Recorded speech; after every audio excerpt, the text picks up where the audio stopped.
하나님 말씀 에스라 5장 1절에서 17절까지입니다. 에스라 5장의 이야기는 멈춰버린 자리에서 다시 일어서는 사람들의 이야기입니다.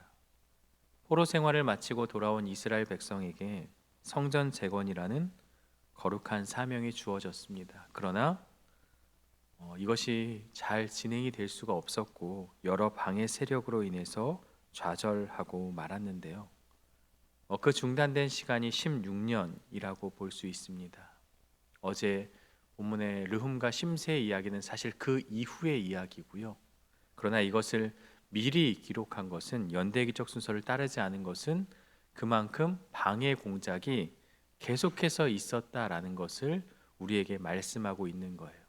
자, 다시 이제 시간 순서로 돌아와서 이 5장에 보면 특별히 지금까지 이들이 성전의 기초를 놓고 준비했던 그 순간들이 있었지만 그러나 계속해서 방해 세력이 그들을 어렵게 하고 있다는 것을 보게 되어지죠.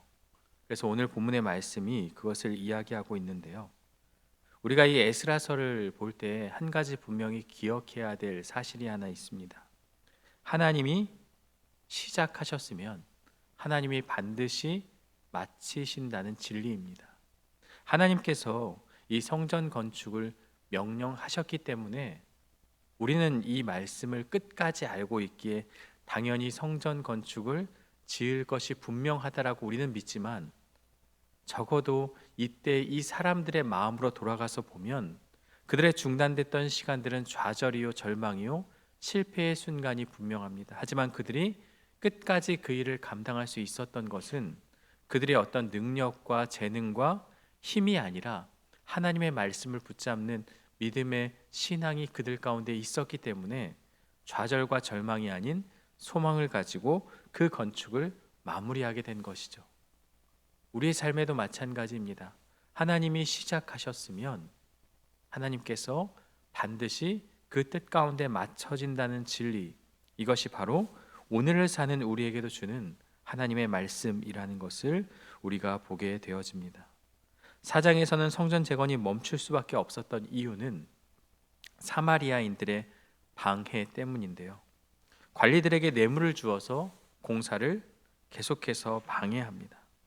그들의 목적은 유다 공동체를 심리적으로 위축시켜서 스스로 포기하게 만드는 거예요. 마치 깡패가 막 들이닥쳐서 막 그 일을 못하게 하는 것처럼 불량배스러운 그들이 이스라엘 백성들을 스스로 포기하게 만드는, 외부의 위협이 무서운 게 아니라 그들 스스로가 하나님의 성전을 짓는 것을 포기하게 만드는 것이 그들의 목적이요 가장 큰 그러한 어려움이 될 수가 있었던 것이죠. 백성들은 낙심과 절망 가운데 뿔뿔이 흩어졌습니다. 그런데 이때 꺼져가는 불씨를 다시 살린 것이 바로 선지자들이죠. 오늘 1절 말씀인데요. 선지자들 곧 선지자 학개와 이또의 손자 스가랴가 이스라엘의 하나님의 이름으로 유다와 예루살렘에 거주하는 유다 사람들에게 예언하였더니, 에스라, 느헤미야 이 시대의 말씀은 학개, 스가랴 또 말라기까지 이어지는 그 같은 시대를 배경으로 하고 있어요. 특히 학개와 스가랴를 통해서 하나님께서 말씀을 주셨다라고 예언하였다라고 분명히 시작하고 있습니다. 그렇다면 이들이 다시 일어설 수 있었던 배경의 중심은 하나님의 말씀이다, 예언된 하나님의 말씀이라는 것을 우리에게 지금 가르쳐주고 있는 거예요. 단순한 위로나 격려가 아니죠. 너희 힘들지? 이제 일어나 해봐, 이 정도가 아니라 예언된 하나님의 말씀이라는 그 권위가 그들에게 주어졌기 때문에 결국 이 말씀에 힘이 있기 때문에 그들이 일어설 수 있었던 거죠. 좌절과 절망에 빠져 있는 그들이 일으켜 세울 수 있었던 것은 바로 예언의 말씀이라는 거죠. 그래서 학개서 1장 4절을 보면 이 성전이 황폐하였거늘 너희가 이때 판벽한 집에 거주하는 것이 옳으냐. 너희는 편하게 살면서 성전이 황폐하였는데 너희가 지금 먹고 마시며 즐길 때가 아니다. 학개를 통해서 무엇을 말하는 것입니까? 하나님의 성전을 지으라는 거죠. 당장 지금 뒷동산에 올라가서 좋은 나무가 아니어도 좋으니 가지고 와서 하나님의 일을 시작하라. 영적인 나태함을 깨웠습니다. 스가랴 4장 6절에도 이는 힘으로 되지 아니하면 능력으로 되지 아니하고 오직 나의 신으로 되느니라. 이 말이 뭐예요? 하나님의 영으로 밖에 이 모든 것을 감당할 수 없으니 하나님을 의지하라고 촉구하고 있습니다. 1절을 보시기 전에 바로 위를 보면 아마 파란색 글씨로 성전 건축을 다시 시작하다라는 그러한 주제 문구가 쓰여 있는 성경책이 있을 겁니다. 성전 건축을 다시 시작할 수 있었던 이유. 이상하게도 침묵의 시간들, 좌절의 시간들은 기록되어 있지 않고 다시 시작하는 그 장면을 아주 길게 묘사하고 있어요. 의도가 있는 그러한 기록이죠. 하나님의 세밀하신 역사하심을 우리에게 낱낱이 보여주고 있는 거예요.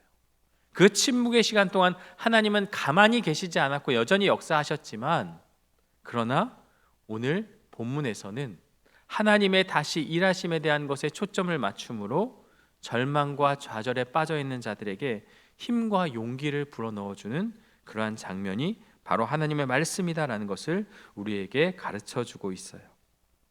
2절을 보면 이에 스알디의 아들 스룹바벨과 요사닥의 아들 예수아가 일어나, 그들이 지도자들이 일어날 수 있었던 이유는 바로 하나님의 말씀이죠. 예루살렘에 있던 하나님의 성전을 다시 건축하기 시작하며 하나님의 선지자들이 함께 있어 그들을 돕더니, 하나님의 말씀이 임하자 지도자들이 그 마음이 일어나기 시작하면서 백성들에게 자연스럽게 퍼져나갈 수 있었던 거죠. 그런데요, 하나님의 말씀으로 다시 일어선 그들 앞에 또 한 번 거대한 장벽이 나타납니다. 3절을 볼까요? 그때라는 것은 지금 성전 건축이 다시 시작되던 그때를 말하는 거죠.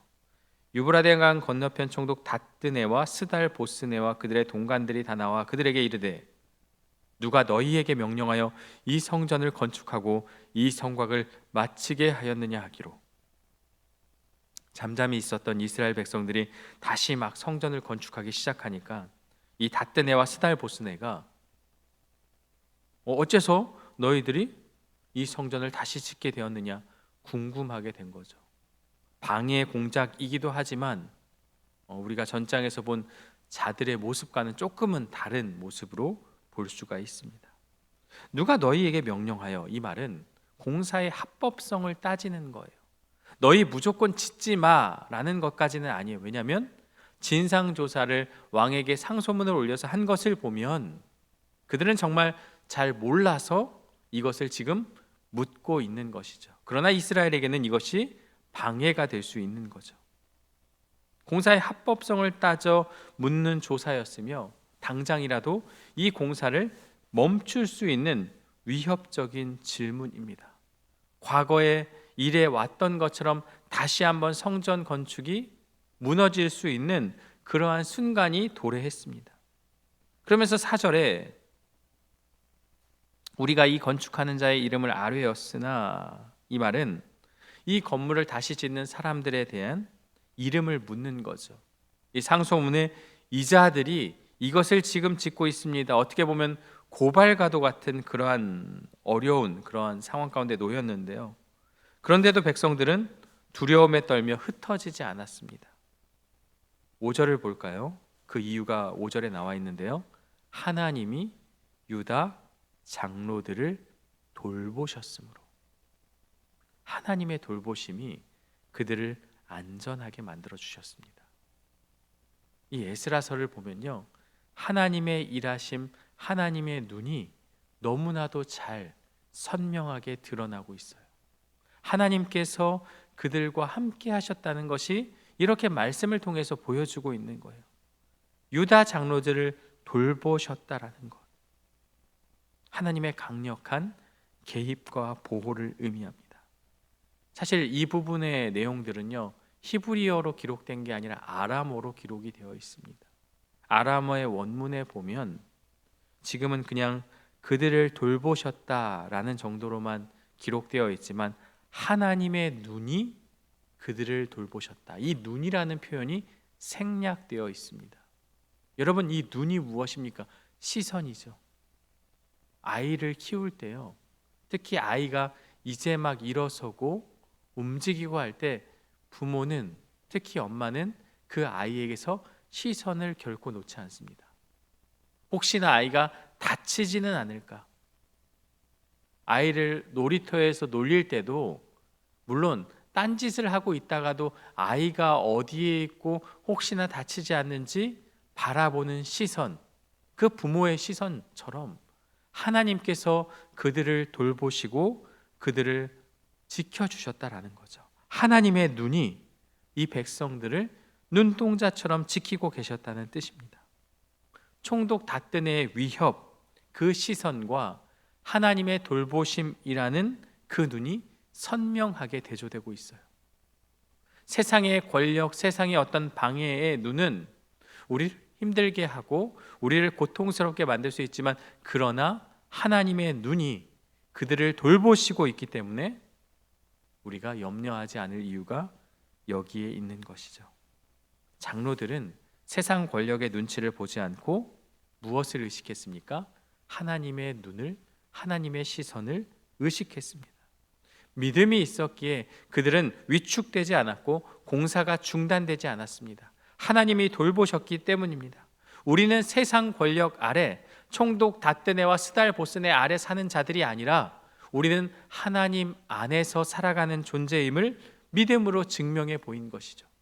세상 속에 살아가는 그리스도인의 모습이 이와 같아야 하는 것이죠. 우리가 이 땅을 살아가며 하나님 나라가 이 땅 가운데 이미 임하였지만 여전히 우리가 신앙생활을 하면서 믿음의 영적 싸움을 감당하며 살아가야 합니다. 이 세상 속에 우리가 침투하여서 세상 안에서 우리도 변질되어서 세상과 똑같이 살아가는 자들이 되어서는 안 되고, 그 안에서 세상과는 다르게 믿음의 모습을 보여야 된다는 것, 바로 그것을 오늘 이 유다 장로들과 이스라엘 백성들의 모습을 통해서 발견할 수 있게 된 것이죠. 이들은 당당하고 지혜로운 믿음의 간증을 시작하게 됩니다. 이제 6절부터 쭉 마지막 절까지는요, 닷드네가 다리오 왕에게 상소를 올린 그 보고서에 전문이 기록되어 있어요. 어째서 이들이 성전 공사를 다시 재개하였는지에 대한, 그래서 이것이 정말 합법적인지, 정말 이들의 말대로 그러한 칙령이 있는지, 고레스의 그런 조서가 있는지를 찾아봐 달라라고 그렇게 상소문을 올리는 거죠. 물론 6장에 가면 두루마기를 찾게 되고 그것이 진짜임을 알게 되죠. 자, 그래서 여기에 말씀에 보면요, 이 장로들의 답변들이 쭉 7절 이하로 기록되어 있는데요, 우리가 쭉 보시다가 11절에 보면요, 그들이 우리에게 대답하여 이르기를 우리는 천지의 하나님의 종이라. 예전에 건축되었던 성전을 우리가 다시 건축하노라. 이는 본래 이스라엘의 큰 왕이 건축하여 완공한 것이었으나, 성전 건축을 하는 자들, 그러니까 장로들의 대답이 이 전문에 기록되어 있는 거죠. 이들의 답변은요, 세 가지 핵심 요소로 보여질 수 있는데요, 먼저 정직한 신앙 고백을 합니다. 11절이 무엇을 말해요? 우리는 천지의 하나님의 종이라. 하늘의 하나님이라는 거죠. 바사 제국, 페르시아 제국 역시 공식적으로 인정했던 하늘의 하나님이라는 표현을 그대로 사용하고 있어요. 이방 나라의 왕도 하늘의 하나님이라고 인정했습니다. 지금 지혜로운 답변을 하는 거예요.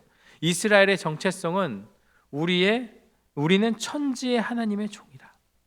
먼저 우리가 누구인지를 밝히면서 이야기를 하고 있는 거예요. 나는 누구인가? 우리는 하나님의 종이다. 우리가 왜 이 일을 하는가? 우리는 하나님의 종이기 때문이다. 우리가 이 사역을 감당하는 것은 하나님의 종이기 때문이다. 그 정체성에 대해서 이야기하죠. 두 번째로 이들의 답변은요, 죄를 솔직하게 인정해요. 그들은 성전이 파괴되고 포로로 잡혀갔다는 사실을 숨기지 않아요. 왜냐하면 나중 가면 계속해서 이들이 반역한 민족이다라는 것을 가지고 꼬투리를 잡기 때문이죠. 12절 말씀을 볼까요? 우리 조상들이 하늘에 계신 하나님을 노엽게 하였으므로 자신의 죄를 고백하고 있습니다. 우리가 잘못했다. 우리가 하나님의 마음을 아프게 하여서 하나님을 노엽게 하여서 우리가 심판을 당한 것이다. 문제의 원인을 남에게 돌리거나 역사를 왜곡하지 않고 분명한 사실, 팩트를 지금 이야기하고 있는 거예요.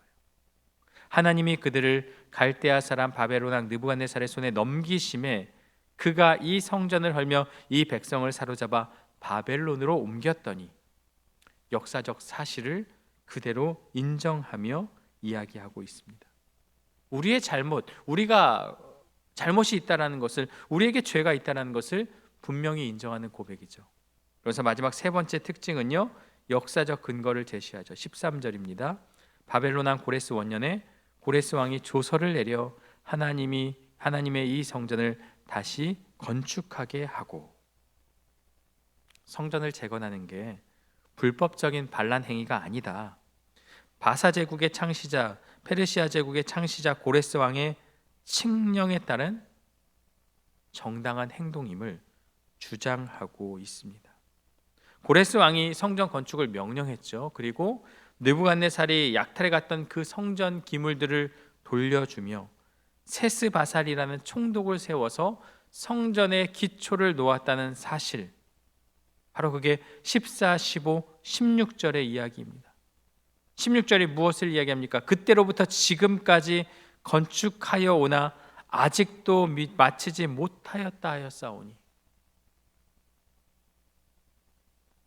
그들의 주장은 감정이 아니라 사실에 근거하고 있습니다.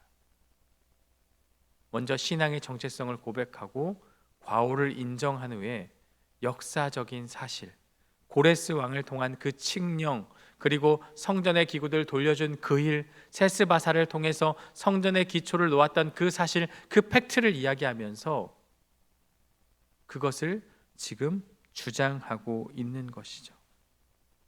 그러면서 이 답변이, 이 상소문이, 이 보고서의 전문이 다리오 왕에게 전달되는 것으로 5장은 마무리가 되어지고 있습니다. 이들의 방해가 있었지만 이들은 지금 진상조사를 확인했던 것이고, 그리고 나서 이제 6장으로 넘어가서 하나님의 역사하심이 또 한 번 드러나게 되는데요. 오늘 말씀은 16년간 멈춰있던 이스라엘 백성이 어떻게 다시 일어나 성전의 재건을 이어갔는지를 알게 됩니다. 그들을 일으켜 세운 것은 무엇입니까? 하나님의 선포된 예언된 말씀이죠. 여러분, 말씀에는 능력이 있습니다. 오늘을 살아가는 우리에게도 여전히 살아 역사하시는 하나님의 말씀이라는 거죠. 과거에도 이들에게도 이 말씀이 힘이 됐던 것처럼 오늘 우리에게도 하나님의 말씀에 힘이 있다는 거죠. 그러면서 그 말씀이 무엇을 말하고 있습니까? 눈동자처럼 그 눈, 하나님의 눈이 그들을 돌보셨던 것처럼 저와 여러분들을 돌보시고 있다는 것. 그리고 그들은 지혜로운 답변을 했죠.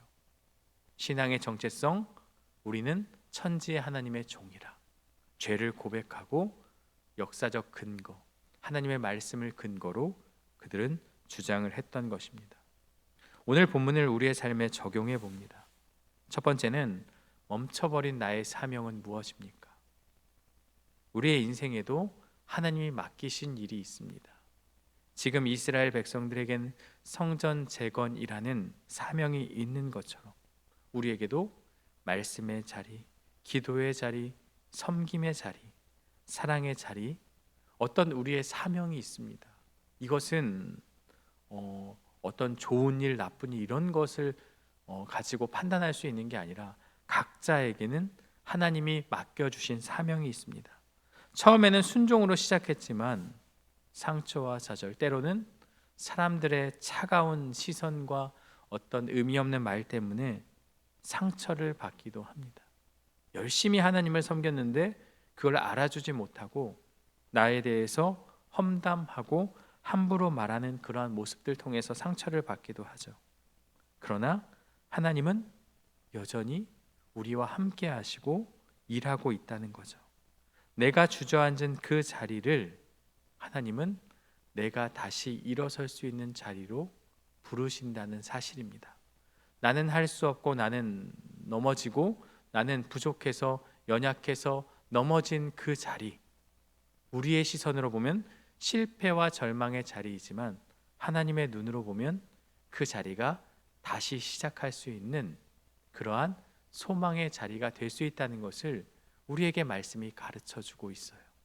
이스라엘 백성들은 절망과 좌절 가운데 있었지만 상황은 크게 달라지지 않았습니다. 그러나 하나님의 말씀이 임하자 잃었던 그 사명을 되찾고 그 일을 감당할 수 있었던 것입니다. 학개와 스가랴의 외침처럼 이때가 아니다라고 말하는 핑계를 우리는 버려야 합니다. 인간의 한계가 드러난 그 지점에서 하나님은 정확하게 역사하신다는 사실입니다.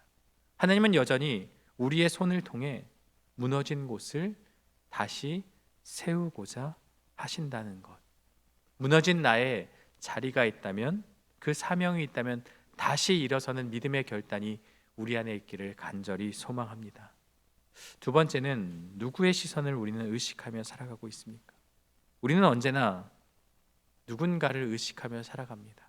목사인 저도 이 중화산동이나 효자동이나 이렇게 지나가다 보면 혹시 성도들이 나를 보고 있지 않을까 의식하며 살아가죠. 그런데 더 중요한 것은 하나님의 시선을 의식해야 한다는 것입니다. 사람의 시선은 우리를 평가하고 비교하고 위축시키지만 하나님의 시선은 우리를 세우고 감싸고 회복시킨다는 사실이죠. 하나님께서 유다 장로들을 돌보셨다고 말합니다. 이 말은 원문으로 보면 하나님의 눈이 그들을 주목하셨다. 이것은 어린 아이를 보호하듯이 그 눈에서 눈을 떼지 않는 그러한 시선처럼 하나님께서도 우리를 향해 그 시선을 고정하고 있다는 사실입니다. 세상의 눈을 의식하면 두려움이 자라고 하나님의 눈을 의식하면 믿음이 자랄 수 있습니다. 그분의 시선 아래 있을 때 우리는 결코 흔들리지 않을 수 있다라는 것. 하나님의 시선을 의식하며 살아가는 저와 여러분들 되시기를 간절히 원합니다. 마지막으로 우리는 어떻게 믿음을 증언하고 있습니까? 세상은 오늘도 우리에게 묻고 있죠. 너희는 어째서 그렇게 살아가고 있느냐? 이 질문 앞에서 우리는 어떠한 대답을 하고 있습니까? 유다의 장로들, 이스라엘 백성들은 두려움 가운데서도 변명하지 않았습니다. 감정으로 대응하지 않았습니다. 겸손하게 신앙의 본질을 이야기했습니다. 우리는 하나님의 종이다. 그들의 존재 이유이자 세상 앞에서 숨길 수 없는 정체성입니다. 그러면서 자신들이 죄인임을 잊지 않았습니다. 우리가 하나님을 노엽게 하였다. 그렇습니다. 우리는 죄인입니다. 우리는 죄의 그 문제 앞에 무너질 수밖에 없는 그러한 죄인입니다. 죄를 인정하는 용기, 그리고 중요한 것은 모든 것이 감정이 아니라 말씀을 의지하였다. 우리는 어떻게 우리의 믿음을 증명하고 있습니까? 이렇게 바른 신앙 안에서 말씀에 근거하여서 나는 하나님의 종, 하나님의 사람이고 우리의 죄를 인정하는 그러한 믿음, 이러한 신앙 고백, 우리의 믿음의 모습이 결국 무엇을 이야기하느냐? 우리의 정체성은 결국 나를 드러내는 게 아니라 하나님을 드러내는 신앙이다라는 것을 우리에게 가르쳐 주고 있습니다. 저와 여러분들이 오늘 말씀을 기억하며 세상의 시선이 아닌 하나님의 눈을 의식하며 살아가는 믿음, 물론 좌절과 절망의 자리가 있지만 그 무너졌던 자리가 하나님이 나를 다시 일으켜 세우는 그 자리임을 기억하고 지금 내가 당장 할 수 있는 그 일이 무엇인지를 깨닫고 그것을 시작하는 저와 여러분들 되시기를 주님의 이름으로 간절히 축원합니다. 함께 기도하겠습니다. 사랑과 은혜의 하나님, 오늘 말씀을 통해서 무너졌던 그 성전을 다시 일으켜 세우는 그러한 결단 속에서 다시 시작하는 그 장면을 마주합니다. 그들은 절망의 자리 또 고통의 자리에서 잠시 멈춰섰지만 하나님의 말씀이 임하자 다시 일어나 하나님의 일을 감당하는 모습을 보게 됩니다. 오늘 우리에게도 주어진 사명이 있음을 고백합니다. 그러나 나의 여러 가지 상황과 방해와 여러 가지 문제로 인해서 멈춰 있는 우리의 결단이 있다면 오늘 말씀을 기억하며 다시 일어서는 믿음의 모습이 우리 안에 있게 하여 주옵소서. 우리의 신앙 고백 또한 하나님의 종임을 고백하게 하여 주시고 우리는 죄인임을 분명히 인정하고 그래서 하나님의 돌보심, 하나님의 눈이 우리에게 필요함을 기억하고 그 하나님의 눈을 의식하며 살아가는 우리들의 삶이 될 수 있도록 인도하여 주옵소서. 하나님께서 시작하셨으면 반드시 마치신다는 그 진리의 말씀을 기억하고 우리 삶에 무너졌던 그 자리에도 소망이 있음을 붙잡고 하나님을 의지하며 나아가는 우리 모두가 될 수 있도록 인도하여 주옵소서. 예수님의 이름으로 기도드리옵나이다. 아멘.